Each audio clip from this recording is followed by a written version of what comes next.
자, 안녕하세요. 도기환입니다. 저번 주에는 제가 이제 그 집안 내에 무슨 일이 있어가지고, 제가 좀 빠뜨렸습니다. 사과드리고요. 이번 주에는 이제 조금 땡겨서 지금 충남 부여군 홍산면 토지에 대해서 이제 설명을 해드릴 건데요. 이번에 여수 엑스포를 갔다 왔어요. 보니까 신문에서는 그 당시에 보면은 엑스포에 대해서 굉장히 실패한 사업이다라고 얘기를 많이 했어요.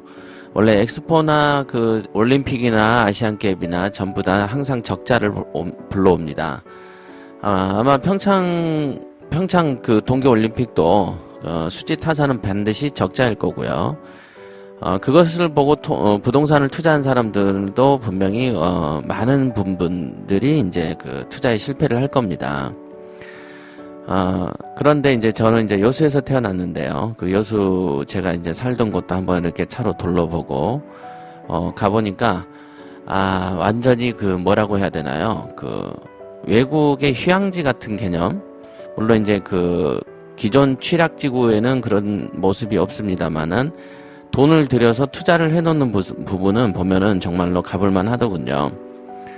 더더군다나 이제 아쿠아 아시죠? 고기들이 막 돌아다니고 뭐 돌고래니 물개니 뭐 이런 것들 많은데 규모가 엄청납니다. 그냥 바로 눈앞에서 이렇게 보는 방식인데 여러분들도 이제 시간이 나시면 애들이 있으신 분들은 애들을 한번 구경 한번 시켜줘 보십시오. 괜찮습니다. 예. 자, 오늘은 소액 투자의 재미, 충남 부여군 홍산면 토지 이렇게 강의를 해보겠습니다. 왜 소액 투자의 재미라고 했느냐? 정말로 소액이기 때문에 그렇습니다. 이거는 이제 장소는요, 부여군 홍산면에 있습니다. 부여군 홍산면. 네. 한번 읽어가면서 이제 설명을 해드릴게요. 자, 읽어봅시다. 계속해서 싼 물건들의 투자 사례를 보셨습니다. 위의 사례 낙원빌라와 삼성동 지하상가는 둘 다 경매 투자의 초창기에 매입했던 것들입니다. 사실 소액 투자의 물건들은 무지하게 많습니다만은 지면의 한계상 모두 다 할 수는 없습니다. 예.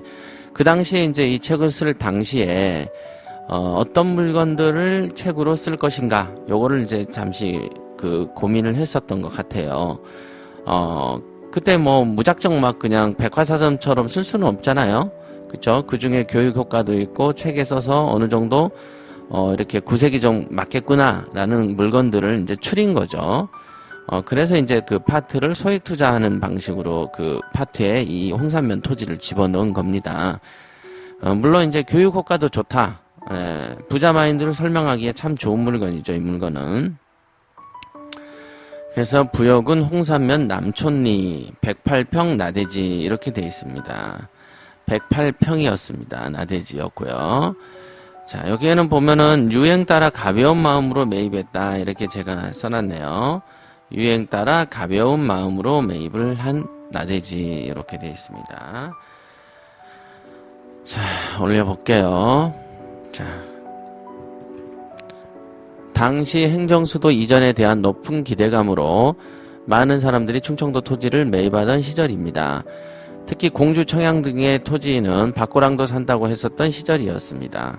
교육 중에 늘 하는 말이지만 토지 투자를 부추기는 사람들은 거의 다 부자가 아닙니다. 맞습니다. 지금도 토지 투자를 부추기는 사람들이 있어요. 과거에 저희 직원 중에 한 명이 자기 아버님이 경매로 이렇게 좋은 부동산을 사놓고서도 이 경매 별 볼 일 없다. 그러면서 거제도에 어떤 조선소가 들어왔듯이 목포 신안 쪽에가 조선소가 들어가니 그 일대에 진도에 땅을 사는 거를 차라리 그걸 할 걸 경매를 괜히 했다라고 얘기를 하면서 1,000만 원짜리 땅을 하나 샀더군요. 그런 땅 같은 경우는 보면은요, 집을 지을 수 없는 땅이고요. 대부분 보면은 임야 중에서 가장 싼 거는요, 관리보다는 보존 녹지 이런 형태들이 많죠. 보존임지. 여기도 준보존 산지 이런 것들이었는데, 뭐라고 해야 되나요? 조선소가 들어오면 그때 오르면 그때 팔겠다. 이런 식으로 꼬시더라고요. 그 사람이 어떤 부동산 TV에도 나왔다고 하고 카페도 가보니 굉장히 그 동영상 한 1분 들어봤는데 황당무계한 소리를 하던 거를 들었습니다. 어차피 뭐 방송국에서 뭐 PD나 작가들이 그 사람이 부동산 전문가인지 아닌지를 조사하고 검증한 다음에 부르는 게 아니죠. 우선은 필요하면 부르는 겁니다. 굳이 검증 책임은 없으니까요. 실제로 보면은요, 토지 투자를 부추기는 사람들 중에 제가 부자를 본 적이 없습니다. 지금까지. 역시나 지금도 토지 투자를 부추기면 조금 의심을 많이 해보셔도 무방합니다. 실제로 성취가 없는 사람들이 성취가 없기 때문에 실력이 없을 때 제일 먼저 하기가 좋은 게 뭡니까? 초장기 투자의 어떤 부동산을 가지고 놀면 자기의 실력이 뽀록이 안 납니다. 그렇죠? 그런 똑같은 거예요. 그래서 토지 쪽은요, 원래 부동산에는 사기꾼이 많다고 하는데 많은 부동산 종목 중에서도 특히나 토지 종목에서는 사기꾼이 드글드글 거립니다. 그러니까 그 당시 그 행정수도 이전에 대해서 얘기가 나올 당시에도 토지가 어마어마하게 들끓었죠. 노무현 시대에는 기업혁신도시로 해서 전국에 기업혁신도시 아닌 곳이 없을 정도로 곳곳이 개발붐이 있었습니다. 서울이야 이명박 대통령 전 시장이죠. 그분이 그 사람이 그 서울은 곳곳으로 뉴타운을 만들어서 이렇게 했지만은 그 당시에 이제 대통령도 전국을 다 개발 지역으로 다 만들었죠. 그러니까 당연히 부동산 투기 억제 정책을 세법으로 아무리 써도 약효가 듣지 않았던 시절이 있었습니다. 벌써 5년이 넘어버렸으니까 여러분들이 기억나시는 분들도 있고 가물가물 거리시는 분들도 있겠지만 인터넷 뉴스에서 한번 기사를 검색을 많이 해보십시오. 저는 그 당시에 생각이 이상했던 게 왜 저렇게 앞으로는 개발한다 그러고 뒤로는 그걸 억제책을 쓰면서 왜 효과 없는 억제책이라고 할까? 그런 생각들을 많이 했었습니다. 개발 계획을 없애버리면은 투기가 안 생깁니다. 너무 쉬운 일이죠. 그래서 개발을 전체적으로 10개를 할 생각이 있더라도 하나나 2개씩 이렇게 터트리는 거하고 10개를 동시에 터트리는 거는 효과가 다르죠. 그죠? 폭탄도 하나 둘 터지는 거하고 10개 터질 때 시너지 효과라는 게 있지 않습니까? 그래서 그런 거는 이제 정책을 할 때 그만큼 정책을 실시하는 사람들의 어떤 그 지혜가 필요한 부분이죠. 네. 토지 투자는요, 간혹 부자가 되는 길입니다. 요거 중요합니다, 여러분. 예, 토지 투자는 매번 부자가 되는 길이 아니고, 간혹 부자가 되는 길입니다. 간혹. 그러니까 되는 사람이 있습니다. 그리고 되는 케이스가 존재하죠. 그러나 이거가 누가 됐다고 해서 누군가에게 마음 편하게 권할 수 있는 만한 속성의 것은 아니다라는 것이죠. 아니 경매같이 가장 만만한 것도 못해가지고 막 이리저리 고민하는 사람도 드글드글 하는데 토지 같은 경우는 그냥 사놓고 그냥 무지개로 그냥 놔둬버려야 되는 거죠. 근데 그런 거를 잘 참는 사람이 경매는 못 참는지 저는 이해가 안 됩니다. 자, 무슨 말인가 하면 부자가 되는 경우보다 실패하는 경우가 더 많기 때문이죠.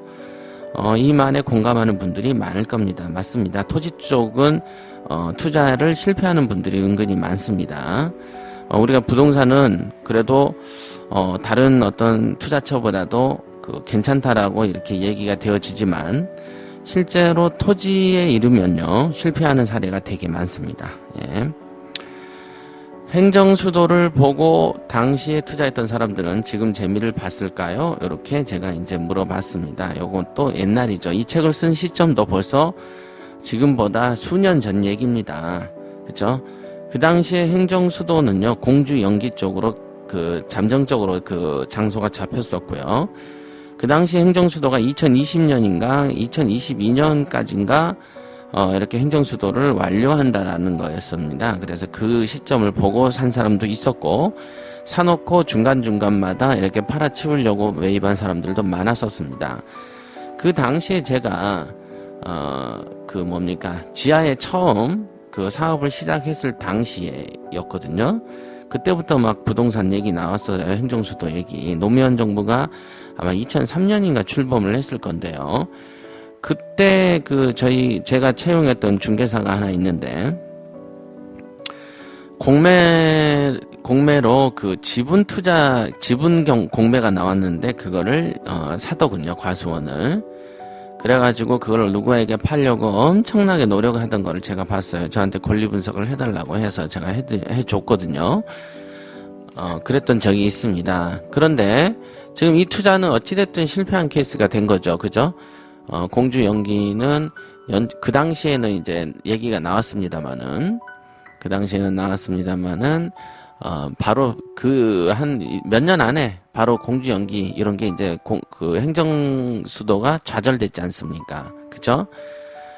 그랬었습니다. 이게. 그래서 제가 늘 말씀드리기를 정부에서 무엇인가 한다 그러면 우선 믿지 마세요. 절대 정책 위반자들이 어떤 책임감을 갖고 정책 위반을 하지는 않습니다. 절대로. 자, 정권이 바뀌었다고 바로 사업 부지가 대폭 축소되어 버리거나 아예 연기가 되어 버리기도 하지 않습니까?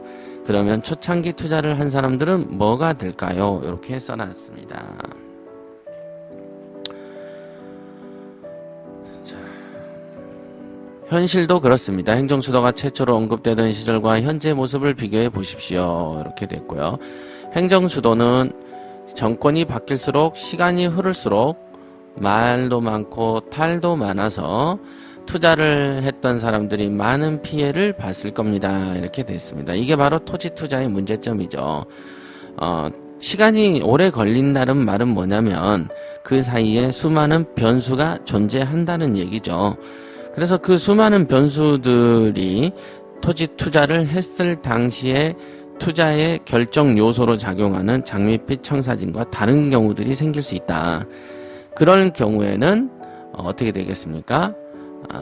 장밋빛 청사진과 달라질 수 있다. 그러니까 최초의 토지 투자는 장기간 시간을 끌면서 실패할 확률이 좀 높아진다. 이렇게 보셔야 됩니다. 토지 투자가 실패를 안 하려면요, 경기가 전반적으로 과열 경기 또는 호재가 드글드글 거려야 실패를 안 합니다. 호재가 한 두 개 정도 있는 걸로는요, 잘 안 됩니다. 예, 그거는 한 4년마다 한 번씩 또 지자체 선거 있죠? 한 1년 전부터는 공무원들이 일을 안 합니다. 예, 그 다음 정부, 그 다음에 지자체 장이 오면 또 얘기가 달라지거든요. 그렇기 때문에, 장기적으로 큰 이벤트라고 불려질 수 있는 큰 호재를 필요로 하는 것일수록 실패할 확률이 높아지는 게 이 토지 투자의 문제점이죠. 자, 그 다음에 재산 증식이 마치 주식 투자처럼 오락가락하는 부동산 파트입니다. 그렇죠? 부동산의 주식 투자다라고 하면은요, 뭘로 보셔야 되냐면, 토지, 상가, 요런 것들이 부동산에서의 주식 투자입니다. 그러니까, 위아래 이렇게 오르락내리락 하는 확률이 크다라고 보시면 되겠습니다. 자, 당시에 저의 생각은 아마도 토지 광풍이 불던 시절에 조그만 토지라도 사놓을까라는 것이었습니다. 그 당시 생각이 그랬죠. 조그만 토지를 사볼까 하다가 인터넷을 엄청나게 뒤졌는데요. 그 당시 IMF 당시에 파산됐던 홍산 신협 소유의 주차장 부지가 공매 수의계약으로 나왔었습니다. 이렇게 적습니다. 홍산 신협 소유였죠. 예, 홍산 신협 IMF 당시에 파산됐어요. 그러니까 홍산 신협이죠. 홍산 신협이 파산되면서 신협 건물 옆에 딸려 있는 주차장 부지가 별도로 수의계약으로 나왔던 거예요. 물론 처음부터 수의계약은 아닙니다. 그러니까 처음에는 이제 공매 형태로 이제 가격을 다운시켜서 내려오다가 이제 그 일정 수준 이상이 되거나 한 3회나 2회 이상 이제 유찰이 되잖아요. 그러면 이제 수의계약 형태로 이렇게 변하기도 합니다. 이 당시에 이 땅은요, 나라종금에서 취급을 했었습니다. 나라종금이라는 거죠. 아마 들어보셨을 거예요. 인터넷 쳐보십시오. 그래서 이쪽에서, 그 파산재단인 홍산신협의 재산을 매각을 하고 있었습니다. 그때 제 눈에 들어왔던 게 580만원짜리 108평 땅이었었어요. 당시 시세를 조사하니까 평당 20 정도를 잡았었던 걸로 기억이 납니다. 그러니까 20만원이면 100평만 보면 얼마입니까? 2천만원이죠? 이 정도 금액이었습니다. 그러니까 2천짜리가 지금 580만 원에 계약을 할 수 있었던 땅이죠, 이 땅이. 그래서 워낙 싸지 않습니까? 그래서 뭐 하나 사놓을까? 뭐 이 정도 가벼운 생각이었었죠. 이걸 가지고 뭐 엄청난 어떤 뭘 해보겠다는 게 아니었고요. 이 그 주차장 부지는요, 임야도 아니었고, 나대지는 아니었지만 잡종지였습니다. 그래서 바로 이렇게 집도 바로 지을 수 있는 곳이었고요. 길에 당연히 붙어 있겠죠. 주차장 부지로 사용되었으니까요. 그러니까 이 점에서 본 거죠. 저는 108평 정도면은 단독주택 짓기 좋죠. 그래서 제가 이제 현지를 왔을 때는 어떤 생각을 했냐면, 주차장으로 쓰다 보니까, 바로 제가 그 108평에 집을 지어버리면, 어떻게 되냐면, 뒷집이 완전히 가려져 버리는 형태였습니다. 그리고, 이거를 사가지고 처음에 측량을 해봤거든요. 그랬더니, 바로 옆집하고 뒷집의 지붕을 통해서, 한 대여섯 평씩은 제가 이렇게 그 땅을 되찾으면 그 집들이 뽀개져 버리는 형태더라고요. 그래서 뭐 당장에 뭐 집을 지을 것도 아니고 어떤 계획도 없었고 그냥 그래도 산다면은 그냥 그 당시에 뭐 초장기를 보는 것보다는 대지나 잡종지 형태 뭐 전하고 답도 괜찮죠. 근데 임야는 좀 길죠. 그리고 뭐 부여 아니었습니까? 이 당시에는 토지거래 허가 지역도 아니었었어요. 제가 사고 나서 1년인가 있다가 토지거래 허가 구역으로 묶여버렸습니다, 이게. 그러던 왜냐면 공주 연기가 확정이 되면서 바로 옆에가 부여였지 않습니까? 그래서 이제 그쪽으로도 투기 수요가 이제 온다라고 봐서 토지거래 허가 구역으로 묶여버렸습니다. 그래서 이제 저는 요거를 미리 사놨던 거죠. 자, 그래서 이렇게 총 비용은요, 이전비 다 들어서 한 650 정도 들었고요. 650 들었던 거 기억납니다. 근데 사실 이 땅을 살 때 늘 그렇듯이 별 기대를 하지 않았었습니다. 이렇게 말씀을 할 수 있겠습니다. 다만 현 시세보다 싸다는 것 이외에 다른 고려사항은 없었습니다. 이렇게 말씀드립니다. 남촌리 마을 내부에 있었던 땅이어서 나중에 집이라도 지을 수 있겠다는 정도의 인식만 있었습니다. 이 마을이 얼마나 작냐면요. 조그만해요. 그냥 한 20, 30세대 정도 사는 수준이었습니다. 그러니까 그래도 이제 나름 이제 신협 건물이 존재하던 곳이었기 때문에 그 동네에서는 그래도 시장도 좀 열려 있고 사람들이 좀 모이는 동네였죠. 그랬었습니다. 그 당시에 그 앞에 그 공주 서천으로 이렇게 가는 공주 서천 간 도로가 그 4차선 확장 공사 중이었었습니다. 그래서 이 도로 옆 부분에 다 있었었죠. 이 4차선 확장 공사하는 곳에 다 있는 게 이 홍산면 남촌리였고, 남촌리 안에 신협이 있었고, 그 신협과 거리가 한 몇백 미터 정도 떨어져 있어서 주차장 부지로 이 목적물 토지가 나와 있었던 겁니다. 그랬었죠. 그래서 이 토지를 제가 이렇게 샀을 때 사고 나서 했던 게 바로 이겁니다. 바로 담보대출을 알아보게 했죠. 굳이 이 토지에 돈을 묻어놓을 이유가 없었으니까요. 그렇게 알아본 은행이 33군데가 넘었을 겁니다. 예. 엄청나게 전화했습니다. 엄청나게.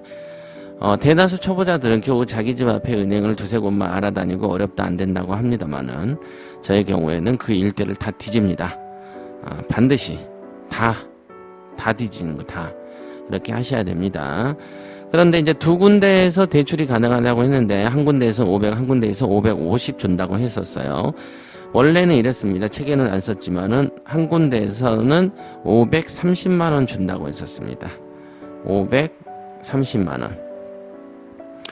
그래서 이제 제가 이제 약속을 하고 갔죠. 가가지고 이제 은행 직원에게 왜 두런두런 얘기를 하지 않습니까? 이쪽 주민도 아닌데 어떻게 사셨냐? 그냥 샀다.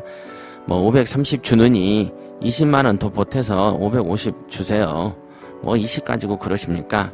그랬더니 이제 그 대출했던 과장이 그냥 자기가 생각해봐도 뭐 20만 원 큰 거 아니지 않습니까? 그래서 550에 하겠습니다. 그리고 바로 이제 대출을 받았었습니다. 그 당시에. 그러니까 제가 실제로 투입한 돈은 얼마입니까? 그러면 100만 원 정도가 되는 것이죠. 100만 원만 이제 투자한 부동산이 된 거죠, 이거는. 자, 그러면 550에 대한 이자는 연간 7% 정도였으니까 요즘엔 좀 더 싸지만요. 토지였죠? 그 당시였고 토지였습니다. 그래서 1년 이자가 총 합쳐 40이 안 됐고 한 달에 한 3만 원 정도 이렇게 과외돈으로 나가는 수준이었습니다. 그러니까 제가 이걸 1년 반 만에 팔았으니까 3만 원에 한 뭐 18개월 정도로 한번 봐볼까요? 그러면은 3 1 3, 3, 8에 50, 24, 한 54만 원 정도? 이 정도 나간 거네요. 그러니까 이자는 큰 부담이 아닙니다. 그래서 더더군다나 대출로 많은 돈을 회수해버린 것이죠. 이런 행동도 매우 중요한데요. 일반 투자자들은 워낙에 대출에 겁을 먹다 보니 투자 원금을 회수하는데 소극적입니다. 자기 보유 금액이 어마어마하게 많은 것도 아니라면 꾸준한 투자를 통해서 부를 일구기 위해서는 반드시 융자를 잘 활용해야 한다는 것을 명심하세요. 이렇게 했습니다. 맞습니다. 제가 만약에 이 돈을 회수하지 않았으면 한 600에서 700 가까운 돈이 그냥 묻혀져 있어야 되는 거죠. 그러나 저는 바로 이렇게 돈을 빼버렸기 때문에 보유하는 데 있어서 어떤 스트레스도 없었습니다. 그렇게 된 거죠. 자, 그 다음에 생각을, 그 다음 밑에 읽어보겠습니다. 생각해 봅시다. 650만 원이면 일반 직장인에게는 매우 작은 돈입니다. 모으라고 하면 큰 돈이지만 하룻밤 술자리 값으로는 몇백씩 쓰고 있는 직장인에게는 큰 돈이 아닙니다. 그런 작은 돈으로도 이렇게 토지를 매입할 수도 있습니다. 아까 이제 제가 얘기를 하다가 말았지만요. 우리 그 직원이 샀던 1000만 원짜리 토지가요. 한 100평 정도 됩니다. 임야고요. 그런데 그 진도에서 경매 나온 걸 보면은요. 대지가 300평인데도 지금 감정가나 최저가가 300, 400 된 것들 많습니다. 그러니까 집도 지을 수 없는 이상한 땅을 100평을 평당 10만 원에 그렇게 비싸게 준 거죠. 일반적인 대지보다도 10배에서 20배 가까이 비싸게 주고 산 겁니다. 그런데 이제 모르다 보니까 소위 전문가라는 사람들이 그런 걸로 모르는 사람들 눈탱이 치는 거죠. 토지는요, 정말로 제가 말씀드리지만 사기꾼이 드글드글합니다. 그러니까 그거는 뭐 여러분들이 알아서 그런 줄 알면 알아서 조심해서 이렇게 투자하십시오. 통장에 넣어봤자 큰 도움도 되지 않겠죠. 이 글을 읽는 분들 중 수백만 원만 가지고 있는 사람이더라도 절대 쉽게 포기하지 말고 적극적으로 투자처를 찾아볼 것을 충고합니다. 이렇게 제가 썼습니다. 자, 오늘은 여기까지 하고요. 다음번에는 왜 하필 부여냐, 제가 왜 부여를 샀지, 이런 거 요거에 대해서 설명을 한번 해드리고 100만 원에 사서 2000에 팔았던 얘기들 이런 걸로 하면서 다음 시간을 끌어가 보겠습니다. 자, 그럼 다음 시간에 뵙겠습니다. 그리고요, 요즘에 보면 그 이메일로 상담이 많이 오십니다. 옛날에는 상담이 단순 투자 상담이었는데 요즘에는 물건을 낙찰받거나 또는 낙찰받으려고 하거나 이미 낙찰받아서 어려움에 부딪힌 경우들에 대한 상담이 자주 옵니다.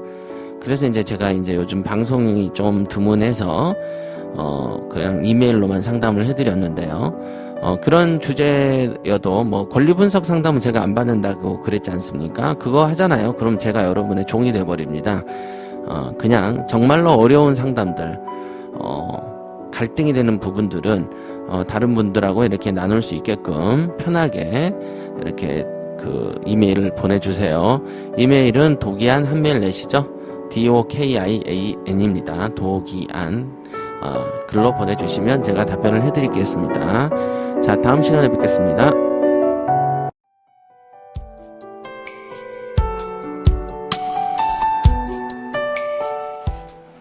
안녕하세요. 대한공경매사협회장 도기안입니다. 오늘은 제가 썼던 책들을 한번 소개를 해 올릴까 합니다. 제가 썼던 책들은 시중에 많이 깔려 있습니다만은 수험서적을 빼고서는 3권 정도를 들 수 있겠습니다. 3권 중에서 제가 이제 가장 그 대표적으로 생각하는 것은 역시 이 법원경매 부자 마인드를 까발려주마. 처음에 아마 제목을 썼을 때 까발려 주마 시리즈라는 어떤 컨셉으로 제가 기획을 했었습니다. 경매 책들이 너무 우후죽순으로 많이 나오기 때문에 제목에서라도 티자라는 어떤 저의 생각이었었고요. 그 다음에 역시 제목에서 티니까 여러분들이 굉장히 관심을 많이 가져주시더라고요. 그리고 제가 이제 부자 마인드라는 일반 시중에서 썼던 책들하고 좀 다른 어떤 컨셉을 갖던 이유는요.